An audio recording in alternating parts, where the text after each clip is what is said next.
I love modelers, I love captures, I love amp-in-the-box pedals, and to be honest, we're living in probably the best time for guitar gear. You can carry an entire collection of vintage amp sounds in your backpack. But sometimes I want to stop with the presets, I want to stop checking IRs, and I just want to plug in to the real thing. Come here, sister, Papa's in the swing. Ain't too hip about that new reverb.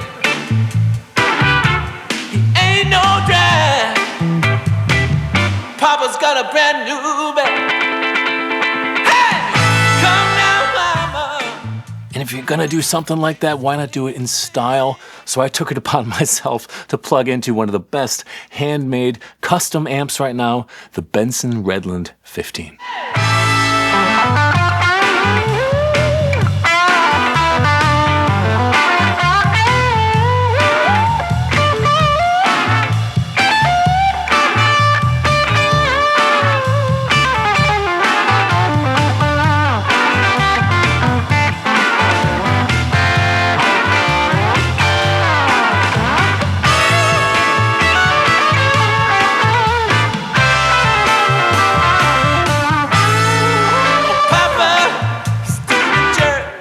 So if you followed Benson amps for a while, you know that they're not really just making copies of things. They take familiar concepts, familiar ideas, and twist them into the Benson sound, a very unique sound that is completely theirs. And the Redland series is probably their most distinct, like crystallized version of that philosophy.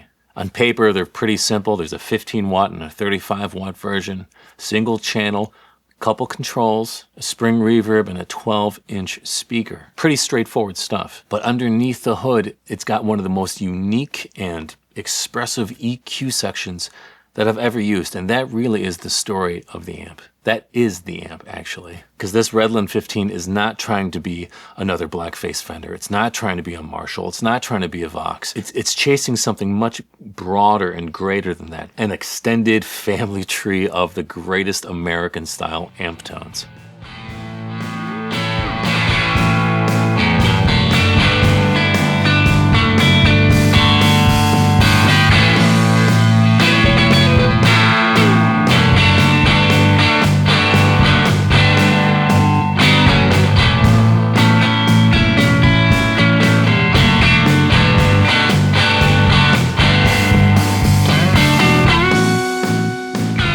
So let's talk about this EQ. Most EQs work in a familiar way.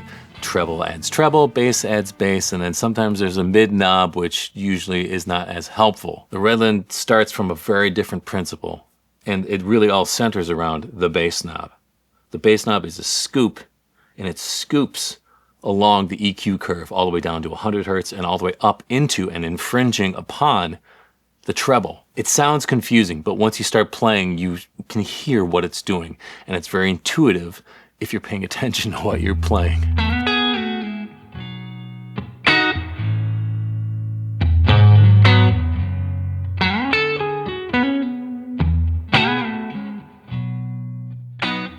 Listen to how beautiful that sounds. I mean,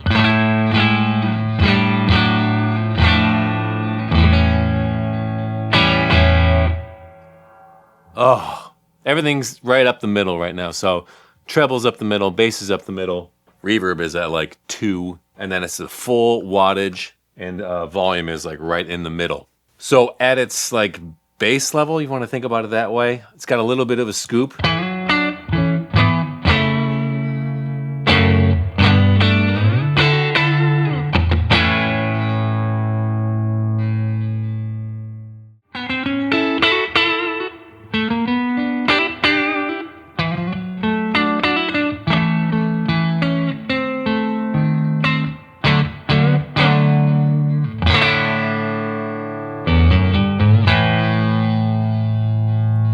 I mean, listen to that bass response.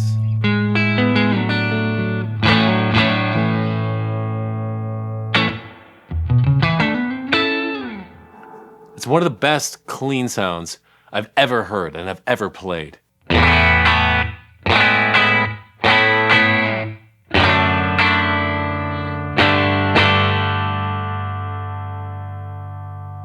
Can you hear those harmonics, man?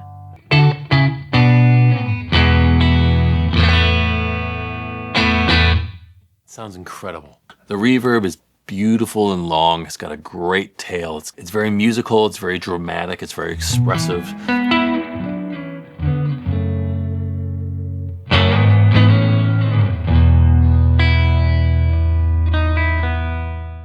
A lot of reverb on tap, right?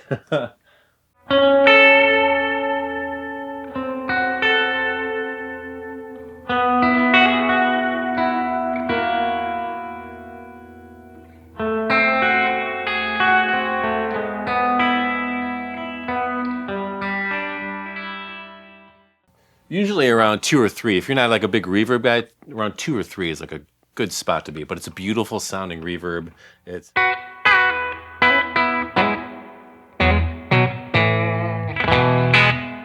There's a lot of amps that I've played where I don't really want to mess with the EQ. It either goes in a place that I don't want it to go, or they're too interactive, or it's like you move something one way and it affects another thing. The reason I like these two knobs, they do a lot and they do interact with each other, but they do it in a way so you can get your tone quickly. I've played a lot of amps in the past where there's a lot of EQ knobs and they keep pushing me further and further away from what I want to sound like. So I appreciate the simplicity, but mostly I appreciate in the way that it pushes me so I can start playing quicker. And not only that, the EQ doesn't just change, like it's not like an EQ shape at the end. The EQ interacts a lot with the drive. It interacts a lot with your guitar. So it feels like a different amp each time you change the settings. It's not like a post EQ you're running like on a board or like a pedal after your signal. It is like changing the characteristics of the amp. This is the lowest bass setting, meaning the scooping out at the lowest end of the frequency, okay?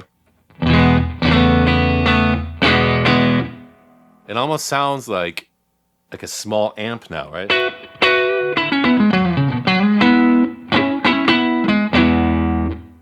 This is bass at 2, which is like scooping or probably around like 400 hertz.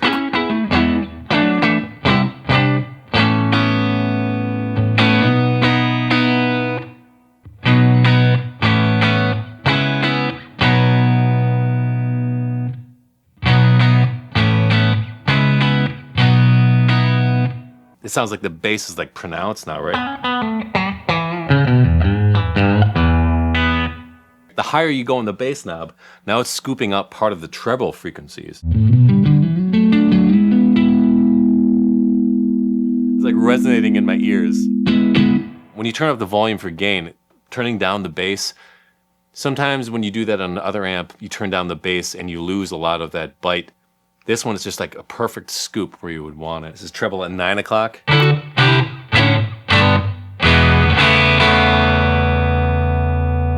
Awesome. That is awesome. Like.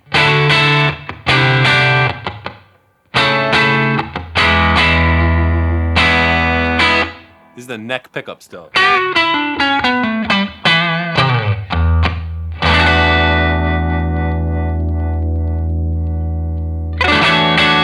Let's turn up the gain a little bit more so you can see like where it's going to take these EQs. I have volume between 6 and 7 right now. It's a good edge of breakup.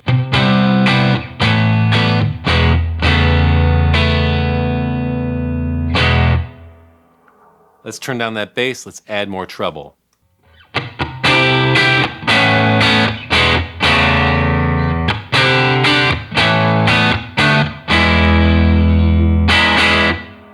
Isn't that great? Oh, I love it. Turning bass down all the way here is really cool too.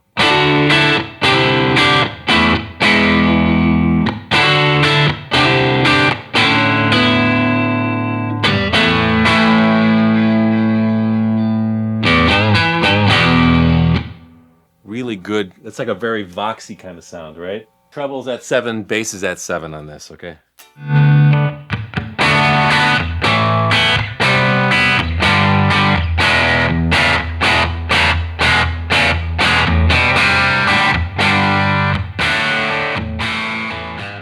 I mean, just between the knobs here and messing with the EQ, there's like just tons and tons of tones, man. Let's talk about speakers, because the speaker is part of the story as well. As you all know, it doesn't matter how good your amp is if the speaker cannot carry that message for you, carry that tone for you. This is a big sounding speaker. Lots of low end, but doesn't flub out. It's powerful. It's a great sounding speaker. They developed a custom ceramic speaker with Weber, and it took them a while to find the way they wanted to do it, and it sounds awesome. It can carry that high-end sparkle. It carries that bass. It punches on mids. It can do drive really well, but I love the way it does a big, clean sound. It's this beautiful, fat, powerful clean that like everyone hears it in their head. They're like, oh, I want that big, massive, clean sound.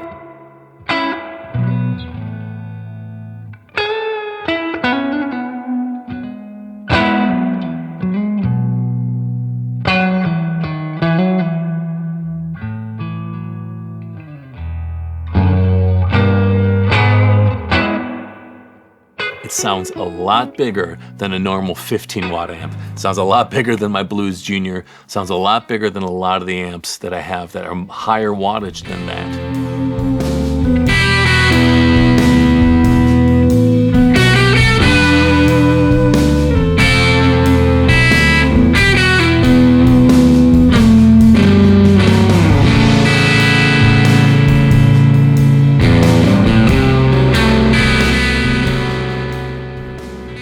Gain almost at the top, right?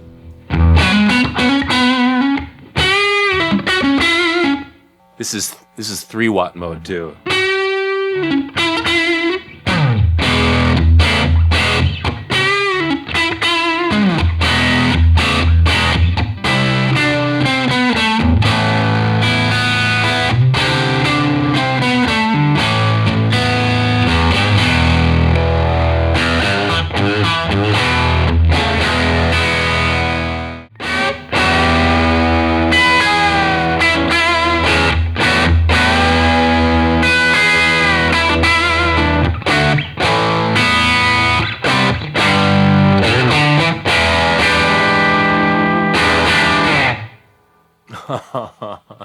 That's just incredible gain, right? And that's bass is at 9 o'clock, right? So it's like a third of the way up. You pump that bass a little bit more, pump that treble a little bit more.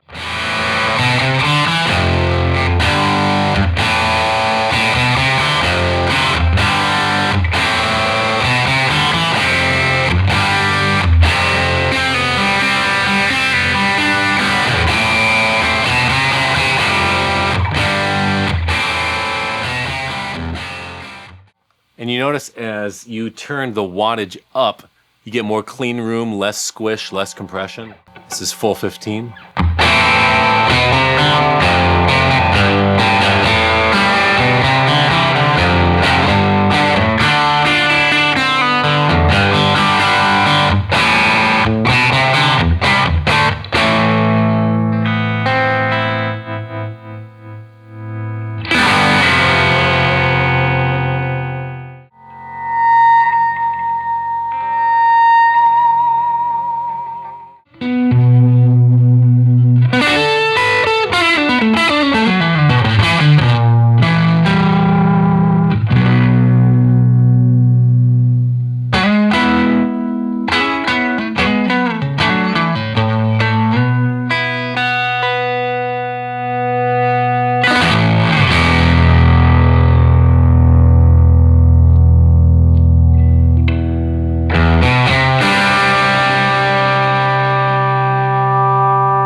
This is half watt.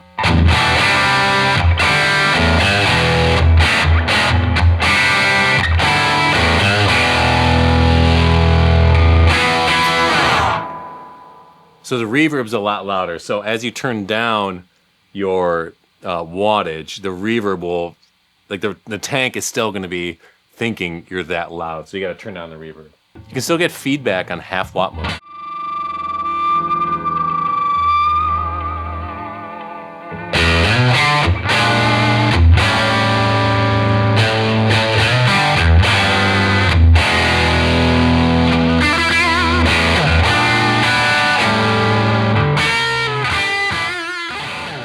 Incredible. And that's quiet, man. That is, I mean, you're probably not going to have it cranked like that, but If you need it to be quiet, this is, I guess it could be a bedroom amp, but I don't think that's what it's for. Like, it's really meant as like a studio tool, a live tool that can get so many different kind of tones, man. And the feel is there. That's crazy. Like, to have half watts and still feel alive, feel crunchy is great.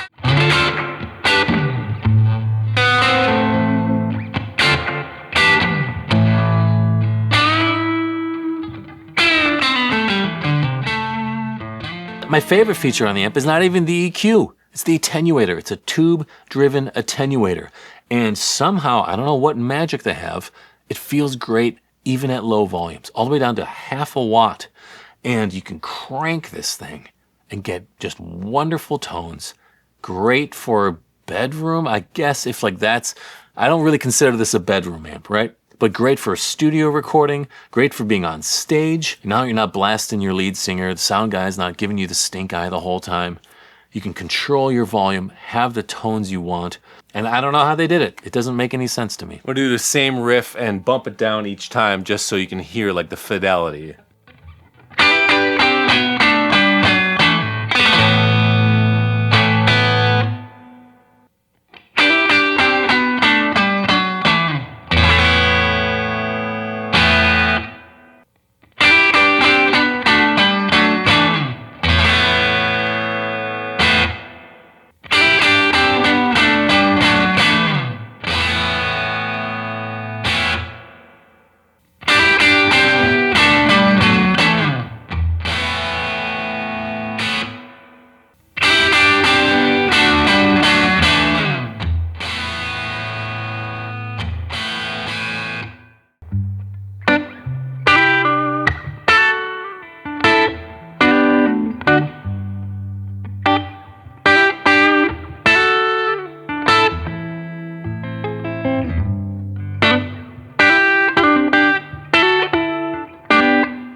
So it's not just making the amp quieter, because a lot of amps can do that. It is preserving the tone and the feel of the amp while reducing the total decibels. So what does that mean? That means more tones available to you in more situations. A lot of times the best tones that you have are impractical. You can't use them. The best part about an amp, sometimes you can't even use it, right? Now you can. Now there are cranked amp tones you can get in a practical setting, on stage, at home, in a studio if you don't have like an isolation booth. Have you ever felt that? You're like, oh, if I could only turn up like 2 more notches, now I would have the tone that I want. And you can't, and so it feels lifeless. And so in the back of your head as you're playing, you're just like, I sound better than this, I promise. My gear sounds better than this. Now you don't have to blame the venue, you don't have to blame the sound guy. Now you just turn the attenuator a couple notches, and you're in business.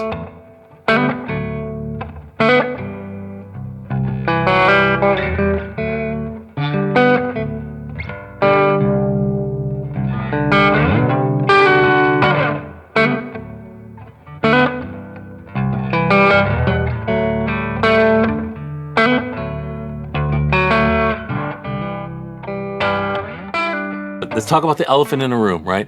Price. This is not a cheap amp. This is not an affordable amp even. This is a high-end, expensive piece of equipment. They're not mass-produced. They're not made to be mass-produced. They're made one at a time, by hand, point-to-point style construction on a terminal strip, all custom components built for it. Expensive doesn't always mean better, right? There's lots of great cheap amps. There's lots of great cheap plugins, cheap pedals. Like, you can get good tones out of cheap things. But Benson is not trying to win a price war, okay?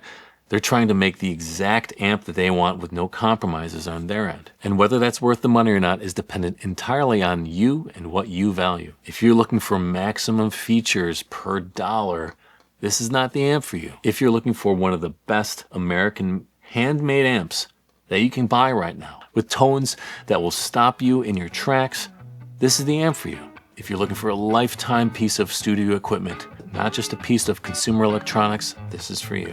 Now that price tag starts making more sense.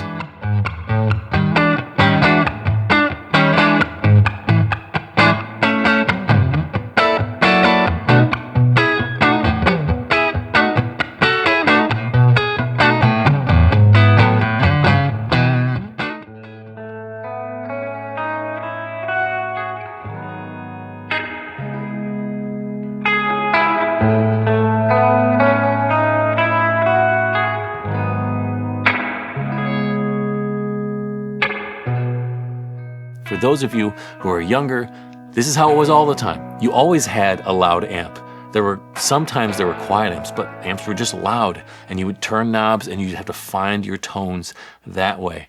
It's not always practical, and I love my plugins, I love my captures, I love my amp-in-a-box pedals, but playing this Redland for the last couple of weeks has been so much fun because it reminded me, just like ripping on an amp is a blast. And when you have an amp that sounds like that, it's like, incredible. So unfortunately, I got to give this thing back, right? Now, Benson let me borrow this thing for a couple weeks, which is great because I've been dying to try one of their amps, and I was actually praying it was the Redland, so I'm happy I was able to get it. The 15 watt has 6V6s. The 35 watt has 6L6s. So this one's a little bit rougher, not as much headroom, even though it felt like it had tons of headroom. But if you hear the demos of the 35 watt, you'll hear how big it sounds, how wide it sounds. Thanks again to Benson for sending out this amp. If you have any questions or comments or concerns, hit the links below and you'll find out more. Thanks for watching, guys. My name is Alex, and I'll see you guys out there on the internet. Just like this, he's doing the fly every day and every night. The thing is like the boomer.